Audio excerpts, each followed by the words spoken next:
Salut, bienvenue pour un nouvel épisode d'On se dit les choses. Vincent Martinelli ici pour vous servir avec autour de moi, un effectif complet et affûté. Elle a pris son plus bel escabeau pour raccorder un peu la hauteur. C'est Anne Pouchant qui est juste à côté de moi. Salut Anne. En fait, je fais 1m10. Bonjour Là, tout le monde. bonjour, voilà, tu dis bonjour aux gens, c'était ça en fait le truc.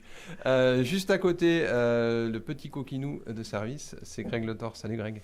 Bonjour et bonjour à tous ceux qui auront la chance de barouder lors de l'étape Castelnau-Magnoac-Cahors. Ah, il se projette le gaillard, il se projette. À côté qui se projette peut-être un peu moins, c'est Jérôme Carrère. Lui, c'est la plaine, son horizon. Salut Jérôme. Bonjour, mais j'espère bien être sur la moto pour aller vers Cahors. Eh bien, on verra ça. Juste en face, c'est la nouveauté de cet épisode, parce qu'il fallait qu'on capte un peu des spectateurs un peu plus jeunes et dynamiques. On a décidé d'instaurer la touche fraîcheur et charme. C'est Florent Larios. Salut Flo. Salut tout le monde, et moi je vais être un peu plus ambitieux que tout le monde, je vais faire le Tour de France à vélo. Eh ben voilà, c'est parfait, ça y est, c'est lancé. Et en face, pour les plus de 50 ans, il est toujours là, évidemment, c'est Jean Forêt. Salut Jean. Salut, je confirme, je m'appelle Jean. Je suis ici pour parler de basket. Et peut-être pas que, Non, pas que. La section aussi, hein Greg. Voilà, justement la section, on va commencer avec la section, on la voit juste derrière vous, Greg et Jérôme. Un petit flashback sur ce match de Toulouse. On partait plein d'insouciance samedi dernier à Ernest Vallon pour se dire, et pourquoi pas, après tout, et pourquoi pas, on a vu, ça a tenu une mi-temps, et eu de la casse aussi par contre. Alors on se dirigeait vers un exploit à la mi-temps, puisque la section paloise menait 7-0, avait laissé passer 9 points au pied, avait malheureusement perdu 2 joueurs sur blessure dans une succession d'événements rocambolesques de blessés en 40 secondes de jeu effectif, dont Thibaut Daubagnéa qui a percuté un vélo d'entraînement, qui est quand même sur la route de Cahors, qui n'est quand même pas banal. Chute à vélo sur terrain de rugby. Et les Toulousains peut-être un peu présomptueux qui ont joué à la baballe et qui se sont fait surprendre en première mi-temps et qui ont mis les choses dans l'ordre en deuxième mi-temps. Et leur force et le déficit sur le banc de touche de la section paloise a créé un enchaînement redoutable de 5 essais. Du coup, vous retenez quoi, vous, ce 7-0 à la mi-temps ou la tatouille qui revient à la fin? Mon petit quart positif fait que je vais retenir le 7-0 à la mi-temps et les très bonnes entrées de certains jeunes qui jouaient leur premier match en top 14, certains retours. On peut penser à Alexandre Dumoulin qui a joué aussi son premier match de la saison, Tajita Jivalou qui est apparu en deuxième ligne, qui n'avait pas joué en deuxième ligne depuis les espoirs, qui pourrait enchaîner puisque Guillaume Ducat s'est gravement blessé dès la première minute. Donc on peut dire que ça a quand même été constructif à bien des égards. Et puis après, comme disait Sébastien Piccheroni, le Stade Toulousain est meilleur que la section paloise, mais ça on n'a pas attendu samedi pour le savoir. Jérôme, c'est aussi un match qui a permis de mettre en lumière des joueurs qui sont à peine plus jeunes que vous. On en a vu quelques-uns à leur avantage. Vous avez dû aimer ça? J'ai bien aimé, oui. Je ne sais même pas pourquoi je te vois. Bon, c'est vrai, t'as dû aimer ça, Jérôme, non? Ouais, j'ai bien aimé. Non, mais c'est vrai, comme disait Greg, certains joueurs qui n'avaient pas forcément encore eu l'opportunité de s'exprimer ont pu se montrer sur ce match-là. Bon, je vous avoue que j'ai eu un petit peu peur à la mi-temps quand j'ai vu que Pau gagnait à Toulouse, parce que j'avais un peu chambré Greg qui avait misé sur une victoire de la section du côté d'Ernest Vallon. En deuxième mi-temps, on a vu un peu les limites de la chose, mais ce qui est bien cette saison, c'est que la section peut se permettre de tourner. Au final, ils ont pris une branlée comme ils ont pris l'année d'avant avec l'équipe type. Donc finalement, ils n'ont rien perdu. Et ça a permis à certains gars de souffler qui reviendront ce week-end pour jouer contre Bordeaux-Bègles à domicile, un match d'une autre teneur. Une petite référence au pronostic. Je rappelle que Jean avait annoncé un match, je cite, même carrément dégueulasse du Stade Toulousain qui suffira pour gagner. La première mi-temps, en tout cas, lui a donné raison. Projetons-nous un petit peu. L'effectif, justement, il y avait des petits blessés là, c'est la semaine dernière. Astoy, Zach Henry, comme vous aimez bien le dire. Reviennent-ils? A priori, ils seront sur la pelouse du Hameau ce week-end. Il y aura plusieurs autres retours qui sont attendus. On peut penser au capitaine Lucaré. Il y aura Luc Whitelock qui est espéré, Ziggy Fichioy qui est attendu aussi. Donc ça va ressembler un peu aux 15 majeurs en tout cas de ce début de saison. Et en face, donc, l'UBB. On passe d'un bout de la Garonne à l'autre. C'était le premier Toulouse et là c'est le deuxième UBB qui débarque. Ouais. Alors le deuxième, c'est assez drôle parce qu'on voit Christophe Furios qui les martyrise dans la presse depuis le début de saison, mais malgré tout ils sont quand même deuxième du top 14. Alors certes à 6 ou 7 points de Toulouse, qui fait un cavalier seul un peu en tête, mais l'UBB ça reste quand même solide, même si effectivement pour le moment ils n'ont pas encore sorti leur match référence, ils ont quelques petits trous d'air dans les parties. Ça reste quand même un gros client. Des petits trous verts dans Dans les les parties, parties. donc. Selon J'avais vraiment l'esprit mal placé, on peut rien dire ici. J'ai toujours su. Vous pouvez pas passer à côté de ça. Ce dont tu as peut-être parlé, Jérôme, avec Romain Buros, que tu as eu là très récemment, qu'on aura dans nos colonnes tout aussi vite. Quel est un peu le message qu'il a voulu faire passer, lui? Mais c'est exactement ça en fait, que forcément il vient à Pau pour prendre des points, tu t'en doutes, hein, comme d'habitude, voilà, on se dit les choses clairement, mais qu'en gros depuis le début de la saison ils ont gagné un peu des points à l'arrache, le match à Lyon la semaine dernière aussi où ils menaient largement et où finalement ils se sont fait rattraper, mais ils arrivent quand même à engranger des points sans être au top, donc c'est ce qu'il me dit en gros, c'est qu'il sent qu'ils montent en puissance, mais que les autres équipes de top 14 aussi, donc finalement ce bon départ pour eux devrait leur servir pour la suite. Mais clairement il attend quand même beaucoup plus. Alors il me dit que voilà, ils arrivent à créer 2-3 belles séquences par match, mais c'est pas encore assez pour lui au niveau du jeu et du rugby, donc niveau comptable c'est pas mal, niveau rugby il en manque encore un peu. Et il a regardé évidemment la section, il suit puisque Romain Buros a été formé à Pau. Il est parti ensuite à l'UBB, donc il a tous ses copains de la génération Asteuil, Colombet, Le Bail, etc.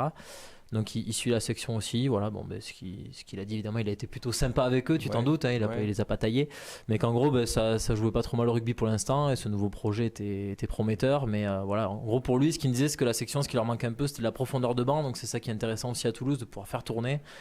Et on va voir après comment aussi certains joueurs réagissent, parce que ces dernières saisons ils étaient habitués à beaucoup enchaîner, est-ce que le fait de couper ça va pas aussi un peu leur péter les pattes, on verra bien si tout ce système mis en place par Sébastien Piccheroni porte ses fruits ou pas.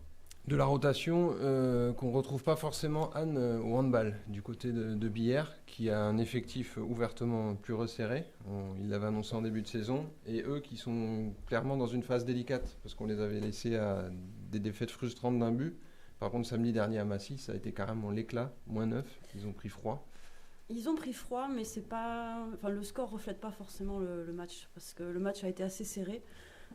Jusqu'au moment où Billère a craqué, disons, mais ils ont quand même tenu tête assez longtemps à cette équipe de Massy. Voilà. Merci Vincent. Donc finalement, ils restent sur 3 défaites, dont une plus lourde effectivement, mais face à des gros.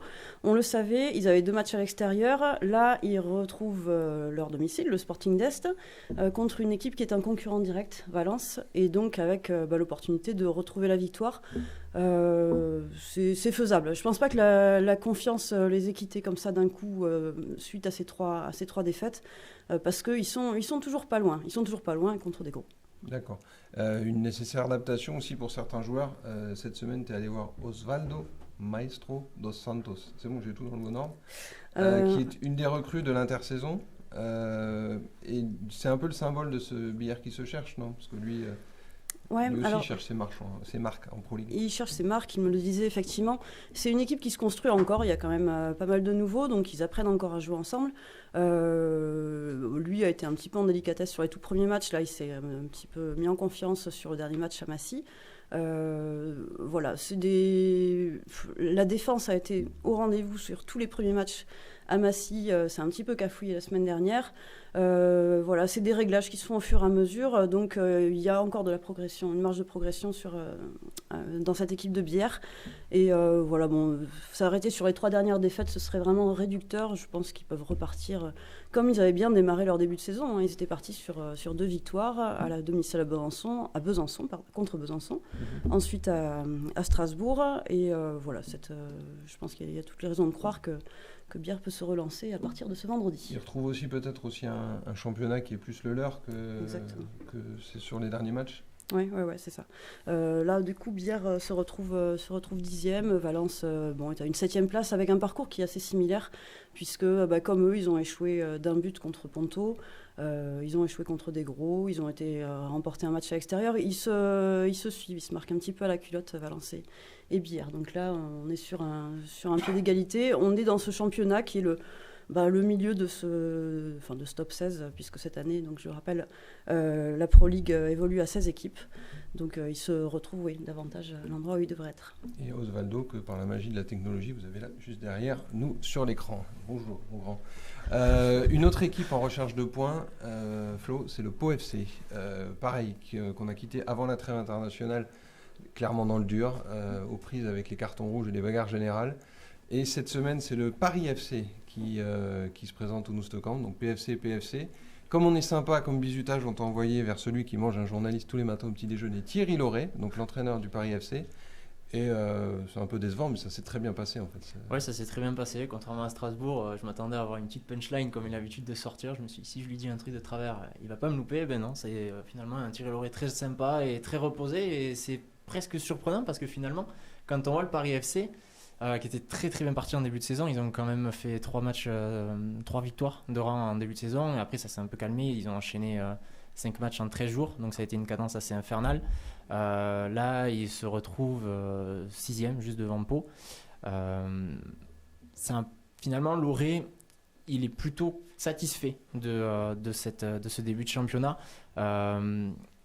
Il est quand même content du contenu que produit son équipe, même s'il y a eu des blessés. Alors voilà, lui, le seul point négatif qu'il trouvait, c'était cet enchaînement qui leur a quand même coûté assez cher. Ils ont perdu 3 joueurs dans leur capitaine, qui est quand même le métronome du milieu de terrain. Là, ils ont fait venir un joueur de Strasbourg pour le remplacer. Maintenant, on ne sait pas ce que ça va vraiment donner. Mais Thierry Laurey, dans le contenu, il est plutôt satisfait. Il attend de voir un petit peu ce que donne Pau, parce que il trouve que c'est quand même une équipe qui est plutôt en place, même si nous on a pu voir sur ces derniers matchs que c'était pas vraiment le cas. En place, mais pas toujours très efficace. Voilà. Maintenant on attend un petit peu de voir surtout la réaction de Pau contre une équipe du Paris FC qui reste quand même une valeur sûre de Ligue 2. Donc des Parisiens qui évidemment vont venir ici avec quelques idées, si je te suis bien, pour renouer un peu avec le fil du début de saison et profiter justement de la méforme paloise. Ouais, c'est clairement le but. Après, Thierry Laurey reste quand même assez prudent, les Parisiens, parce que il a clairement dit, Laurey, je ne sais pas si c'est une bonne situation d'aller se relancer au Pau FC, puisque quand même il faut venir gagner ici. Alors il y a eu le couac de Dunkerque, sacré couac de Dunkerque, mais c'est toujours pas évident de venir gagner les matchs à Pau, surtout si on a un Pau FC qui est quand même en forme. C'est jamais une équipe qui est facile à prendre, qui est chiante à jouer, comme aime répéter Didier Tolon. Le couac de Dunkerque, dont on attendait les conséquences hier soir en commission de discipline, et finalement non, ce sera les arrêts de jeu et la semaine supplémentaire. Une petite dédicace à Jérôme qui devait boucler la page hier et qui était content d'apprendre qu'il n'aurait rien à mettre dedans. Le 29 il a septembre. Fait un beau dessin d'ailleurs, je ne sais pas si vous l'avez vu aujourd'hui dans le journal. 29 septembre, 13 octobre, 13 octobre, 20 octobre. On attend la semaine prochaine. On va y arriver. Ouais. Moi je joue à l'Euro Million toutes les semaines et je reporte à la semaine suivante. C'est un coup à prendre. Greg, ce Pau FC a besoin d'un dédonateur, enfin d'un restart, comme on dit dans tous les cabinets de marketing. Cette semaine, tu as rencontré Zakaria Naïdji, le nouvel arrivant, l'attaquant algérien du Pau FC. Ce fameux footballeur aux pieds nus. Tout à fait. Pourquoi ? Parce qu'il a fait, figurez-vous, mon cher Vincent, qu'il a fait sa formation pieds nus au sein de l'académie Jean-Marc Guillou, formateur réputé qui est en lien avec un club algérien du FC Paranou, AC Paranou. Et la stratégie éducative au foot, là-bas, c'est de jouer pieds nus, sans gardien, pour vraiment développer la dimension technique chez les jeunes joueurs. Donc jusqu'à son premier match senior, il n'avait joué que pieds nus.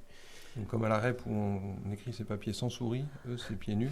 Et plus sérieusement, ça a l'air d'être un gars assez mort de faim devant le but. Alors c'est un très bon buteur, il a été meilleur buteur du championnat algérien en 2019, 20 buts sans tirer les pénaltys, ce qui est quand même un beau ratio.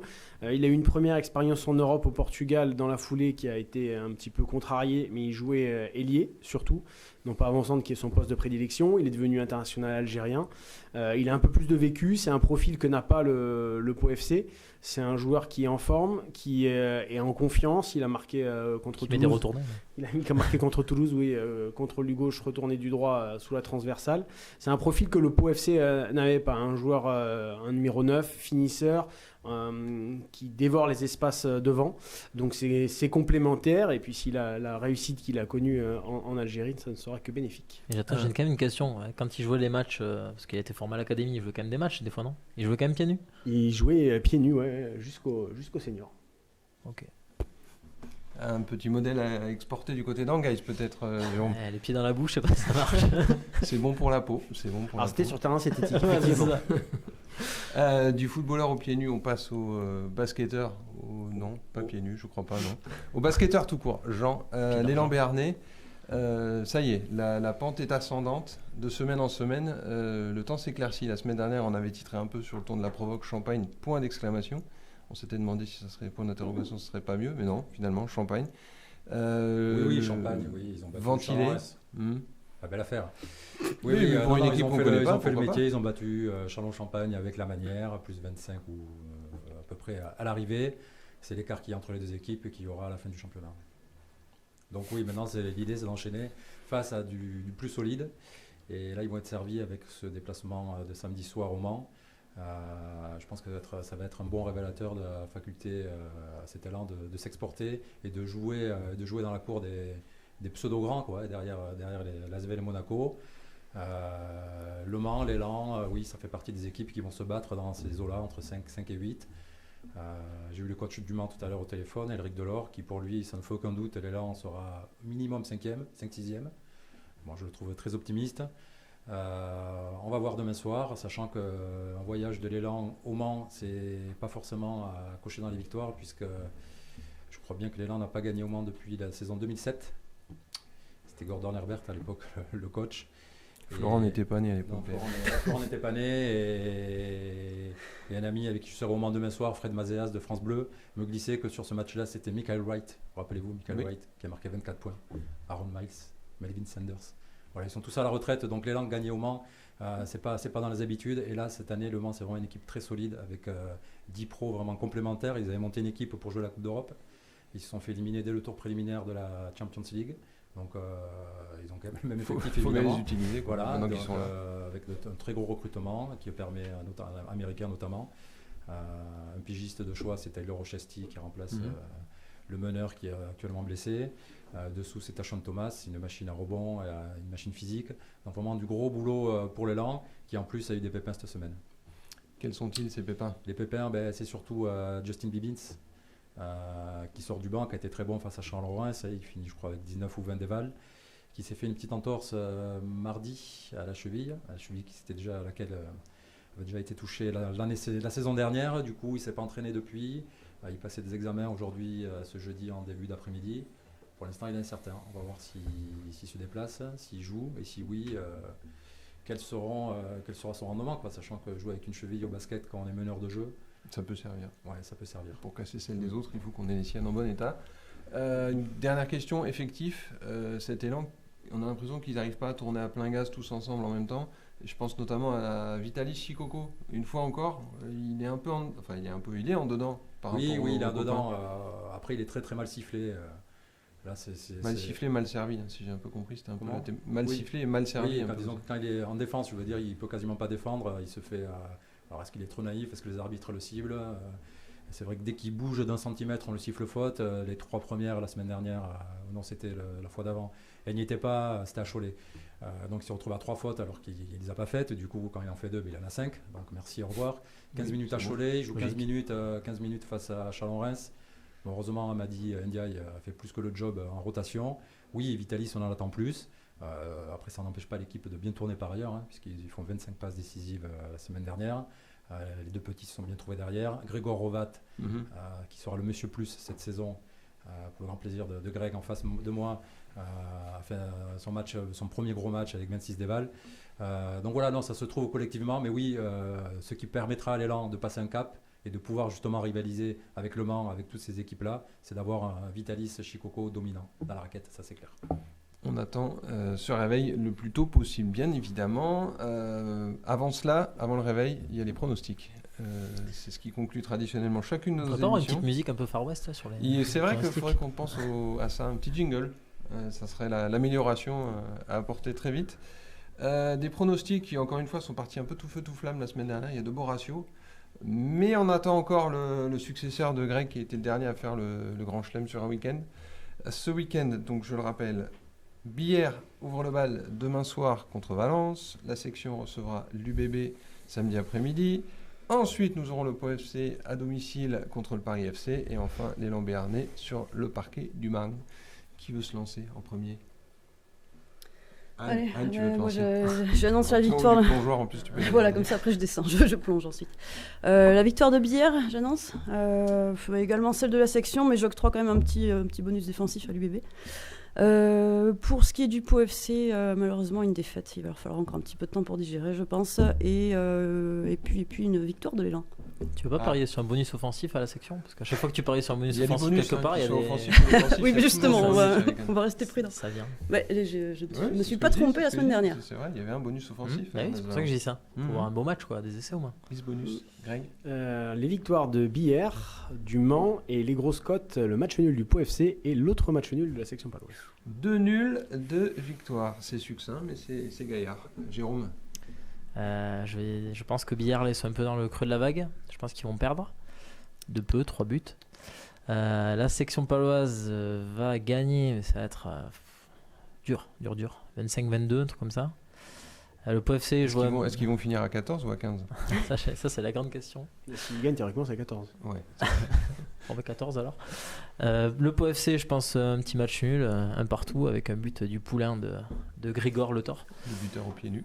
Voilà. Et dernier, c'est... Pardon, j'ai oublié. Ah oui, le basket. L'élan, ouais, au Mans, je pense quand même que ça va être un peu chaud, surtout s'il manque Bibins. Donc je pense qu'ils vont perdre au Mans. Flo, 8. Là, tu joues ta paye sur ce coup-là.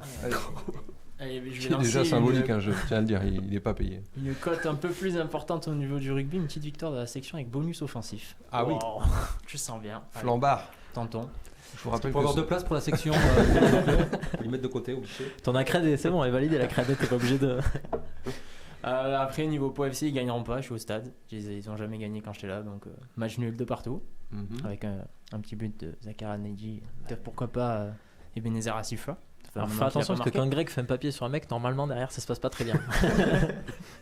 Donc de partout, après une défaite de l'élan Béarnais au Mans et une victoire du BHB contre Valence.